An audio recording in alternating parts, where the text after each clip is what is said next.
jëm si wàllum actualité ñu si. D'accord ma jéggalu bu baax a baax micro bi donc ñu waxtaanee li nga xamante ne moo di actualité donc ponk bu njëkk bi di système politique sénégalais l'esprit du dialogue aurait-il été biaisé alors loolee nag nga xamante ne mooy ponk bu njëkk bi nga xamante ne moom Alioune Sow mu doon ab laaj boo xamante ne da nga ko samp Alioune. Oui, l'esprit du dialogue par rapport au système politique sénégalais aurait été biaisé parce que il y a quelques mois ci ginnaaw un peu je sais plus si ça fait 6 mois président Bassirou Diomaye Faye dafa convoqué woon évidemment c'était le 28 je pense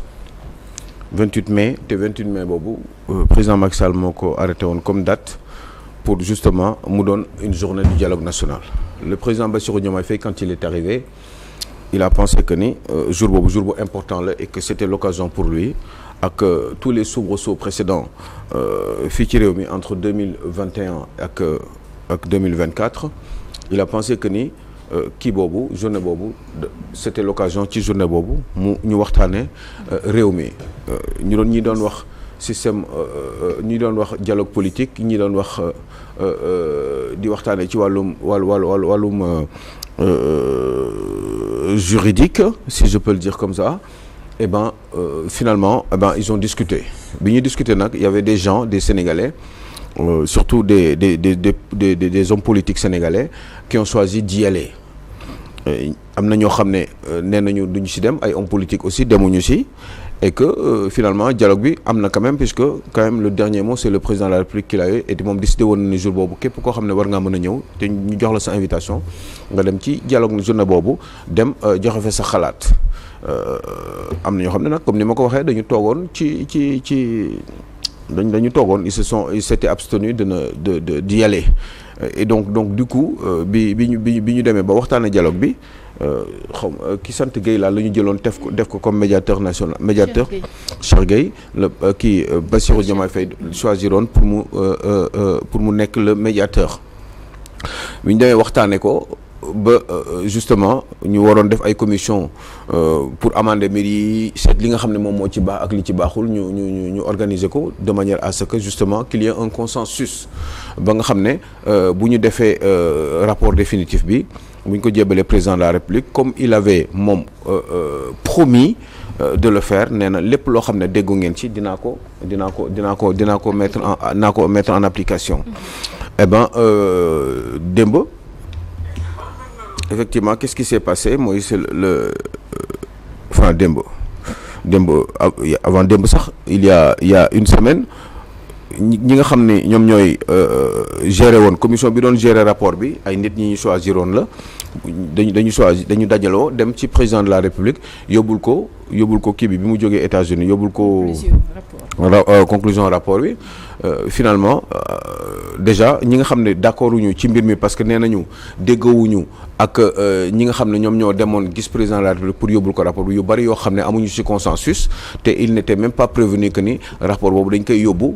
maanaam xamuñu woon sax ni mbir mi pare na ba ñu koy yóbbu ci président de la République alors que ñoom nee nañu ci la ñu bokk parce que dañu demoon ci mbir mi pour waxtaanee waxu dialogue national te joxoon ci seen xalaat te am na ci ay détails qui sont importants yoo xam ne ñoom déggoowuñ ci woon kon ñoom bu ñu defee seen conclusion ba pare commission boobu ba jël ko di ko yóbbu ci président de la République non seulement war nañ leen prévenir mais en plus waroon nañu sax balaa boobu ñu waxtaanee li nga xam ne d'accord uñ ci woon avant ñu koy yóbbu ci président de la République question bi nag est-ce que ils l'ont fait de bonne foi wala est-ce que ils l'ont fait de mauvaise foi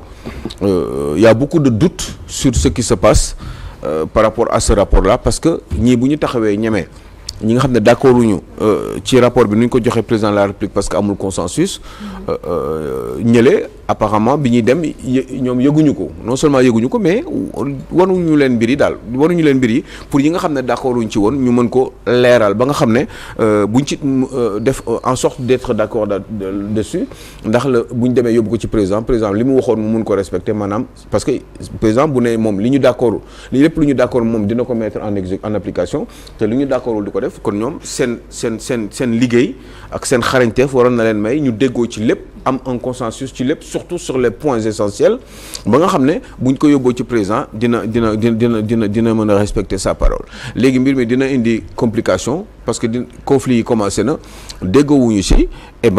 qu'est-ce qu'il va faire le président Bassirou Diomaye Faye est-ce que moom bi muy ñëw bi ñu koy jox rapport boobu bi ñuy waxtaanee gars yi parce que comme ni ñu koy waxee rek des fois ay problème transparence day am ci réew mi parce que bi ñu génnee peut-être que bu ñu defoon ay commentaires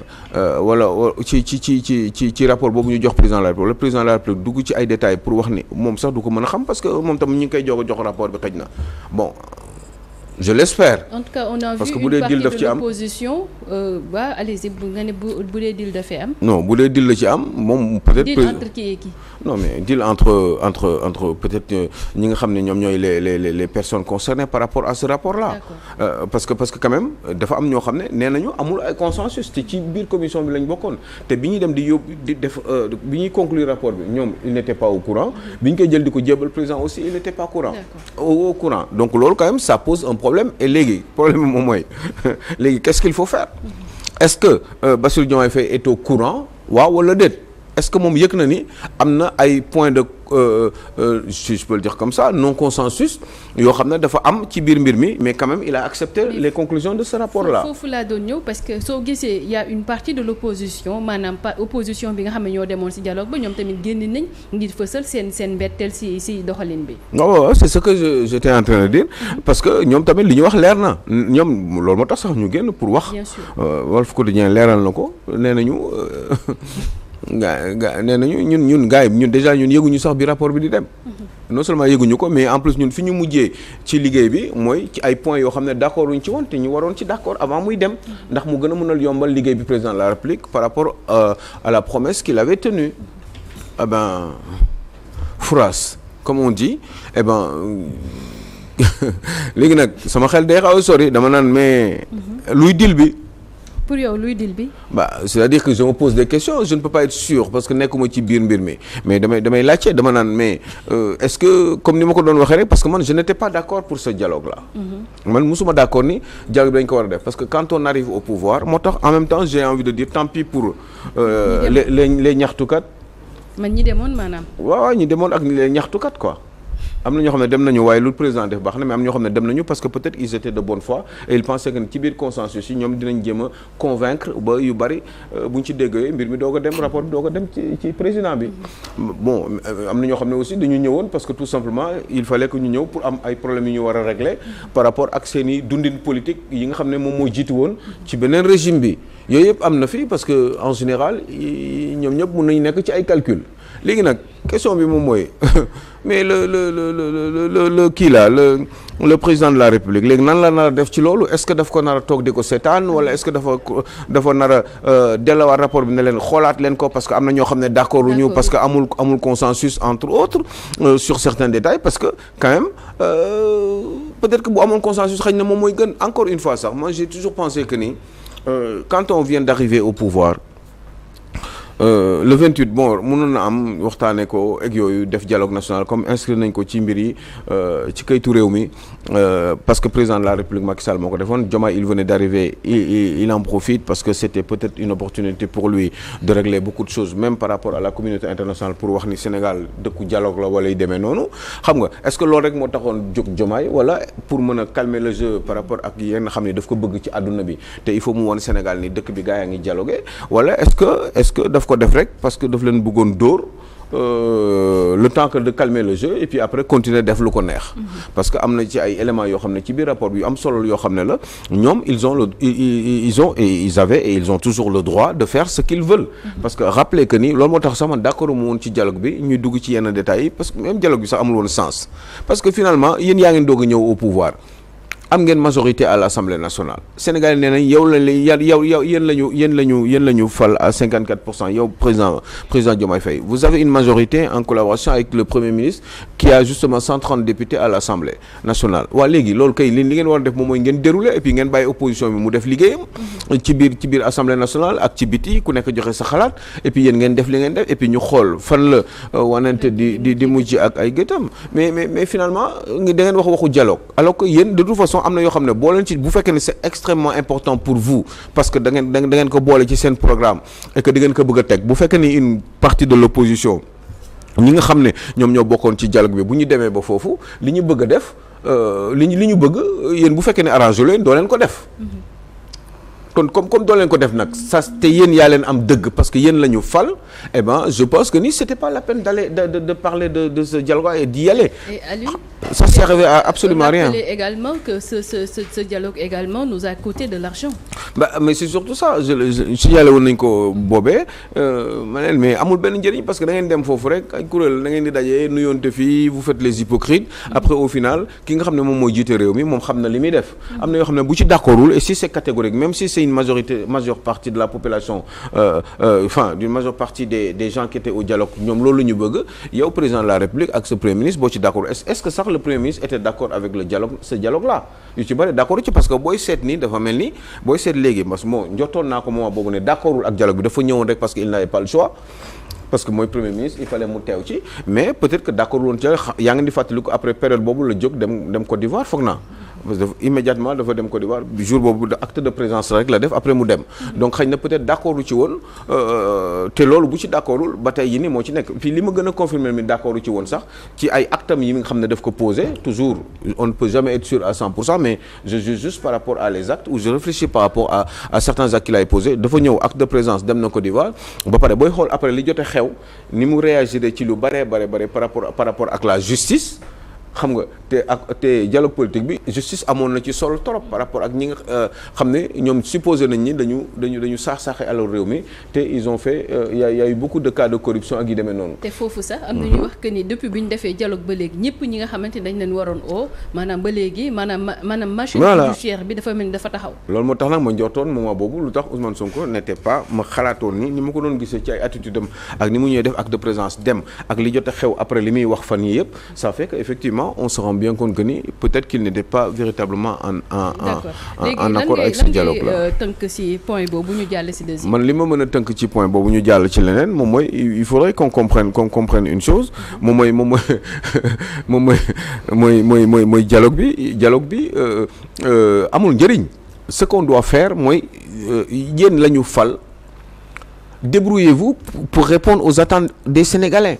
parce que sénégalais yéen da nga am yoo leen waxoon ñu am ay yaakaar ci yéen par rapport ak yu bari yoo xam ne tegal leen ngeen leen ko yooyu na ngeen ko leeral ba pare ngeen fexe ba satisfaire leen tey jii nii maa ngi dégg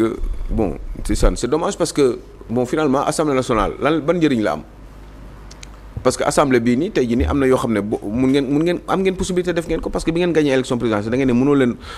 liggéey ak assemblée bi fi nekkoon muy assemblée Macky Sall bi. tant que amuñu machine ngeen ne il faut ngeen am seen majorité ça fait quoi presque léegi 10 mois wala 8 mois xaw ma 9 mois que vous êtes majoritaire à pratiquement 90% ou 80% des députés yaa leen ko téye léegi man xamatuma lan ngeen di xaar pour dóor li ngeen war a dóor et puis ngeen jàll ci leneen wala lan mooy les phénomènes bloquants parce que ñi ngi wax fii encore une fois ni ceeb bi dañ koy yokk. ci la ñu waroon dem di wax assemblée nationale loolu mënu leen ko lijjanti biir ci dialogue national bi ceeb bi nee nañu léegi dañuy yokk prix bi parce que nguur gi dafa soxla xaalis est-ce que attente sénégalais yi moo war a nekk li ngeen wax ni da ngeen di comment dire financement kiiw réew mi financement endogène ngeen bëgg ci biir réew mi maanaam xaalis bi ngeen war a liggéeyee réew mi budget bi ci sénégalais yi ngeen koy jëlee est-ce que du loolu ngeen di commencer moo tax ngeen def li ngeen def parce que nee nañu léegi ceeb bi liñ ci wàññi woon dañ koy delloowaat alors que xam ngeen ni rappelez-vous que ni ceebu parfumé bi rek laalu ñu ko moom kenn wàññiwu ko woon ceeb bu normal bi nga xam ne ñi nga xam ne ñoom ñooy débrouiller ceeb boobu la ñu wàññi woon prix boobu la ñu wàññi woon ñoom bi ñuy ñëwee léegi nag nee nañ dañ koy yokkaat est-ce que du FMI moo leen ko imposer wala da ngeen xalaat ni boo leen toogee ak FMI il faut ngeen tegal leen lu leer loo xam ne xëy na dina parce que FMI ñoom am na yoo xam ne bu ñu koy def dañu am ay exigences fortes yoo xam ne il faut ngeen respecter ko pour ñu mën a continuer liggéey ak yéen léegi nag est-ce que du loolu ngeen di commencer di def ak yu demee noonu peut-être après di ngeen dégg naa ni ndox bi xaw na yokku dégg naa aussi ni Sénélec il faut que ñu lijjanti ko parce que subventions yi bu ñu ko wàññee il faut que ñu yokk tarif yi donc yooyu yëpp ci yooyu la ñu waroon toog di waxtaan Assemblée nationale ngeen waxtaan député expliqué wàcceeb bi dañoo dox ci tànk yi nga xamante ne moom la waa Canal Plus dox bàyyi ma mën naa bañ a sax tudd seen tour parce que déjà ñoom seen peut-être dañ leen a yokkal seen impôt ñoom tamit ñu jël yokk ko ci kii ce qui veut dire que ni bu doon 5000 ngay def maintenant c'est 6000 bu doon 10 000 bu doon je crois 10 000 c'est 11 000 voilà c'est ça donc mu doon tarification tamit bu jéggi dayoo maa ngi xalaat aussi waa quelqu'un qui s'appelle monsieur Cissé je crois que moom mooy représenté directeur exécutif bu association des consommateurs des xaw ma lan importateurs xaw ma lan de riz des exportateurs et importateurs de riz waaw yooyu noonu donc monsieur Cissé boobu li mu wax leer na nañ nee na ñoom mënuñu fi nekk di liggéey à perte et je les comprends parfaitement mais je crois que ni état bi mooy jéem a gratouiller si je peux le dire de l'argent pour jéem a régler ay problème am parce que moom nee na il faut un financement endogène donc il faut moom ay niche yoo xam ne dafay dem jëlee xaalis bi pour régler problème mu réew mi léegi nag man dama xaw a jaaxle parce que quand même il faut qu'on sache dire toute la vérité aux Sénégalais pour leeral dégg nga moom wax dëgg yàlla lu tax Sénégalais yi justement mën a xam-xam fan la ñuy teg seen tànk surtout par rapport ak ceeb bi nga xam ne justement dañ ko soxla parce que ñëpp xam nañ ni ceeb dafa doy waar ci Sénégal dañ ko bëgg lépp loo xam ne da nga koy def da ngay utiliser ceeb donc il serait quand même opportun de leeral Sénégalais yi véritablement lan moo xew ci mbir mi te pour loolu biir Assemblée nationale la war a gën a leeree lu tax doo leen dem Assemblée di waxtaane chaque jour comme député ils sont payés gracieusement et que dañ leen di jëndal ay oto defal leen ay bagages yu bari il faudrait au moins qu'ils sachent justement mais kii nu ñu koy waxatee qu'ils sachent mériter leur salaire leur salaire ak leur privilège donc yooyu yëpp faisant ça fait que ni war ngeen mën a dem liggéeyloo député yi ngeen di ci waxtaane ba pare ñi nga xam ne dañu war a toog waxtaane ko comme le directeur du commerce ou le ministre du commerce ak yi demee noonu le ministre même le ministre des finances et du budget ñu expliquer Sénégalais ana lu tax ñu war ko yokk parce que finalement pétrole daan na fi am quand même pétrole bi fi daan am baril bi bu yéegee da ngeen di yokk prix pétrole da ngeen di yokk prix essence bi mais baril bi bu wàccee musu leen ko wàññi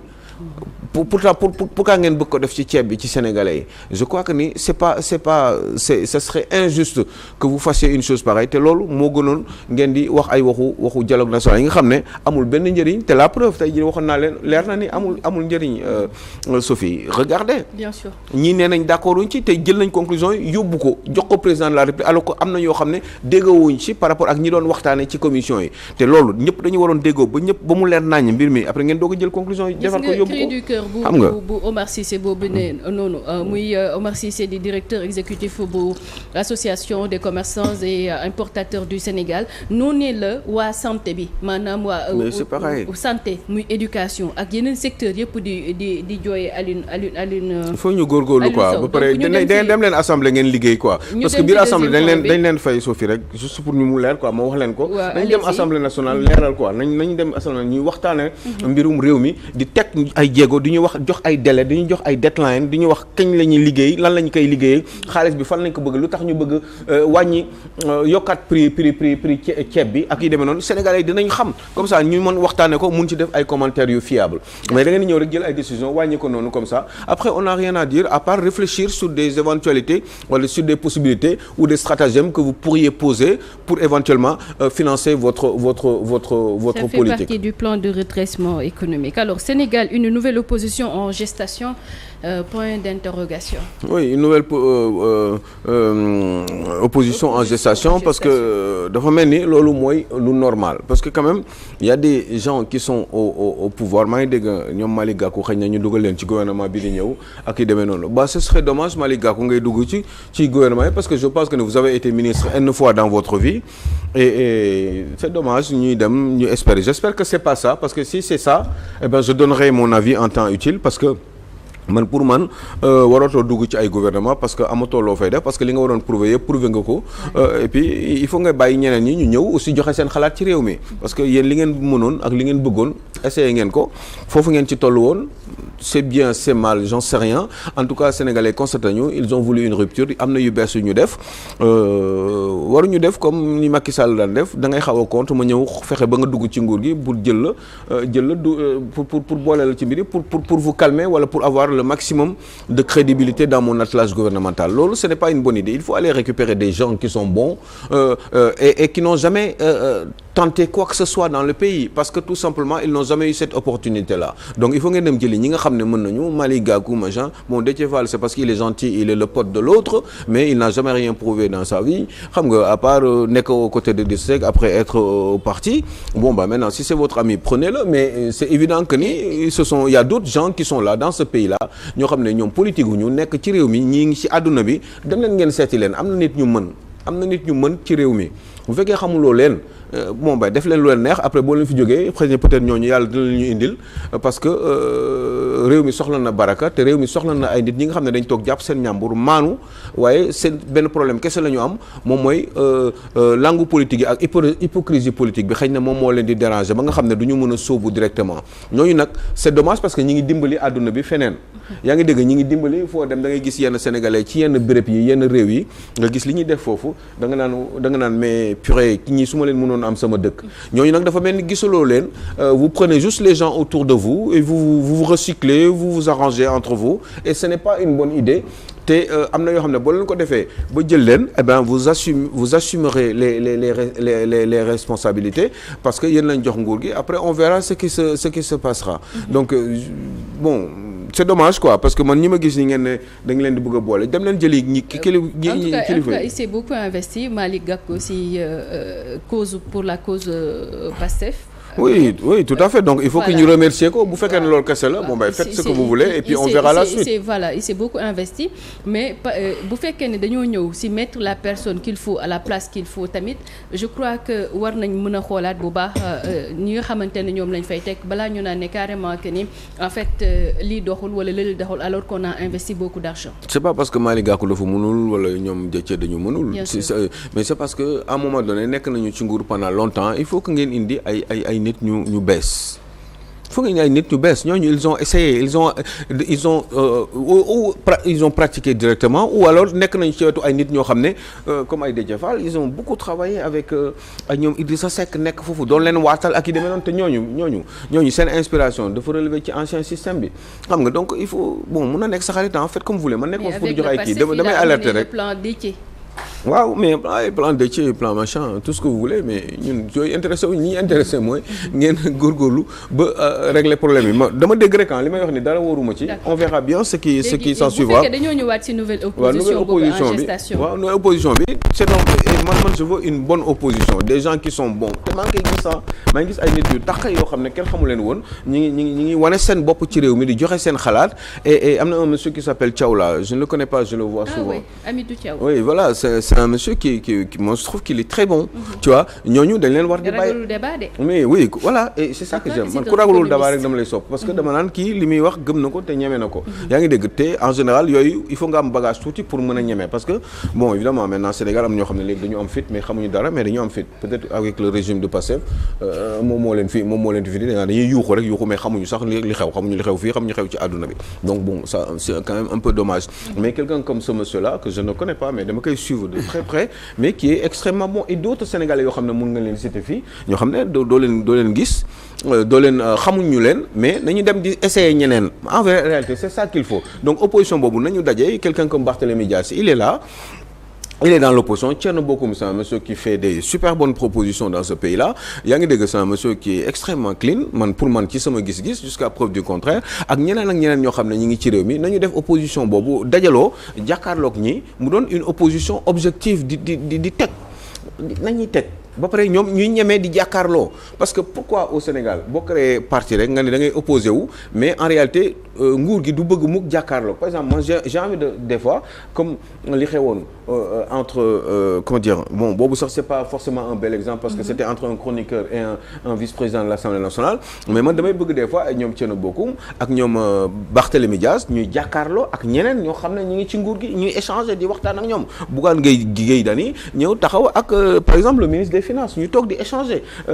ak ñeneen ñoo xam ne ci réew mi parce que ce sont des hommes politiques loolu il faut que ñu koy def il faut pas que ñu créer une nouvelle opposition rek comme ça commencer di joxe seen xalaat il faut que aussi xaw ma ndax journalistes yi ñoo mën loolu xaw ma ñan ñoo ko mën mais ñu leen di forcer pour ñuy jàkkaarloo sénégalais di leen seetaan ku nekk di wax li nga mën ku nekk di wax li xew ci réew mi ku nekk di teg ay propositions objectives et avec ay critiques sax objectives yu toppante ñuy jàkkaarloo di waxtaan ci jekk ak teranga. À Walfadjri on avait une émission du genre n'est-ce pas cher mais duñ ko nangu léegi. duel la tuddoon. maintenant ñaari parti yi ngay kii da ngay opposition waale en même temps pouvoir. bu ko defee yow. waaw mais loolu il faut ñu commencer di ko def ci réew mi. man j'ai envie de savoir par exemple sur le plan de redressement national j'ai envie gars yi toog ñeneen toog. journaliste yi xam tuuti ñëw toog opposition bi toog ñi nguur gi toog ñu def ku nekk défendre sa cause. d'accord ñu lay expliquer j'ai envie de que professeur Malick Ndiaye économiste bi nga xam ne mi ngi jàppale je crois que il est ministre conseiller. professeur Malick Ndiaye. je l'ai vu daje naa ak moom ci salon d'honneur ci koor gi. professeur Malick Ndiaye.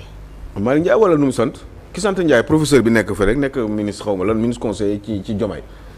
ñëw na ci Ndiaye la sant. non en fait yow kii ngay wax Muniru Ndiaye pardon. Malick dafa làqu ñu koy jaay waaw ñu ko ñaanal yàlla yóbbu ko ay jàll firdawsi mais Muniru Ndiaye par exemple ñoo toog ak booy ñoom Pape Malick Ndour ak ñoom booy Amidou ak ñoom Thiaw ak gars yi taxaw ñoom Bougane taxaw ñuy waxtaan ñu leen di dajale ñuy waxtaan ci réew mi ku nekk def sa proposition mais lu tax ñamewuñ ko. pourquoi ils ont peur de se retrouver surtout ñu nekk ci nguur gi ñooy gën a ragal en général. est-ce que dañoo ragal est-ce que dañoo amagul benn plateau boo xamante ne parce que je ne pense pas à ce que ñi nga xamante dañoo nekk ci nguur gi dañoo ragal loolu wala ñi nga xamante dañoo nekk ci opposition bi dañoo ragal mais je crois que dafa amagul télé boo xamante ne jël na décision invité leen Aliou Sow. pourquoi télé duñ ko def. man par exemple yooyu li may wax nii yàgg naa ko wax. man j'ai envie de dajale ay nit yoo xam ne non waa déet mais télé duñ ko def. mais Walfadjri na ko def. waaw. na ko def TFM na ngeen ko def wala ngeen def ay jàkkaarloo wala ay suñu penco wala ndumbelaan tout le temps il faut ngeen teg nit ñi ñuy jàkkaarloo ngeen ñuy waxtaan pendant 2 heures de temps. ku nekk toog sa nañu assumer di wax waaw ku nekk toog sa wax kii bu waxee tey kii wax ëllëg après les Sénégalais da ngeen leen jàkkaarloo ñuy teg ay sujets yi ngeen waxtaane ko muy 3-4 sujets ngeen toog di ko waxtaane bu ñu jàkkaarloowee journalistes yi toog poser leen ay questions ñun dafuñu ku wax dinañ xam ndax yow li nga wax am na sens wala amul sens wala ça relève du crédible wala déet mais kii day wax fi mbiri jaxasoo Sénégalais duñu comprendre léegi mbirum sentiment la ñuy doxee kii far na fii kii moo xam wuy nañu am yaakaar kii ne ko yow li ngay def dara baaxu ci et cetera léegi nañ toog teg chiffres yi par exemple man pour affaire